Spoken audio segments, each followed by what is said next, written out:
Hi everyone, welcome to Mittapalli Sirisha logs. ఈరోజు నేను mango bread rasmalai ఎలా చేస్తారనేది నేను ఈ వీడియోలో చూపిస్తున్నాను. దానికి కావాల్సింది ఒక 5 మామిడి పండ్లు తీసుకొని ఇలా పీల్ చేసుకొని అది మొత్తం గుజ్జును ఒక గిన్నెలోకి తీసుకోవాలి. తీసుకొని పక్కకు పెట్టేసుకోవాలి. తర్వాత స్టవ్ పైన ఒక 1/2 లీటర్ పాలు బాయిల్ చేసుకోవాలి. తర్వాత దాంట్లో కస్టర్డ్ ఒక 2 స్పూన్లు నీళ్ళల్లో కలుపుకొని మెల్లిమెల్లిగా కలుపుతూ ఈ కస్టర్డ్ ని కూడా వేసుకోవాలి. కన్సిస్టెన్సీ చూసుకుంటూ కలుపుకోవాలన్నమాట. కస్టర్డ్ తొందరగా చల్లారాలి అనుకుంటే ఇలా నేను చూపించిన విధంగా ఒక గిన్నెలో చల్లటి నీళ్ళు తీసుకొని ఆ గిన్నెను అందులో పెట్టేస్తే త్వరగా కస్టర్డ్ చల్లగా అవుతుంది అన్నమాట. షుగర్ కావాలనుకుంటే వేసుకోవచ్చు, లేకుంటే లేదు. మ్యాంగో స్వీట్నెస్ ని బట్టి అది చల్లారే లోపు ఇంకో ప్రాసెస్ చేద్దాం. ఏంటంటే మ్యాంగో గుజ్జు తీసుకోవాలి. ఒక గిన్నెలోకి తీసుకొని దాంట్లో 2 స్పూన్స్ మిల్క్ పౌడర్, థిక్నెస్ కోసము మిల్క్ పౌడర్ యాడ్ చేస్తున్నాం అన్నమాట. అది ఇంకొంచెం థిక్ అవుతుంది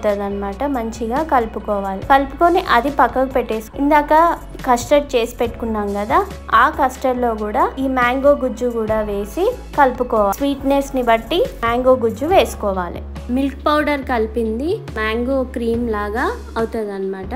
నేను తీసుకున్న మ్యాంగోస్ మాత్రం చాలా స్వీట్ ఉన్నాయి, అందుకని చెప్పేసి నేను ఎందులోనూ షుగర్ యాడ్ చేయట్లేదు. నెక్స్ట్ ప్రాసెస్ ఏంటంటే మిల్క్ బ్రెడ్ తీసుకొని అలా నేను చూపించిన విధంగా రౌండ్ గా కట్ చేసుకొని మ్యాంగో క్రీమ్ ఉంది కదా అది స్ప్రెడ్ చేసుకొని తర్వాత క్రష్ చేసిన డ్రై ఫ్రూట్స్ ఉన్నాయి కదా అవి స్ప్రింకిల్ చేసేసుకొని తర్వాత కట్ చేసి పెట్టుకున్న బ్రెడ్ స్లైస్ ఉంది కదా రౌండ్ గా అది దాంతో కవర్ చేసేసుకొని ఒక గిన్నెలోకి ఇవన్నీ తీసి పెట్టుకొని దానిపై నుంచి ఈ మ్యాంగో కస్టర్డ్ చేసుకున్నాం కదా అది దానిపై నుంచి వేసుకొని తర్వాత ఫ్రిడ్జ్ లో పెట్టండి. ఒక లైక్ కొట్టండి.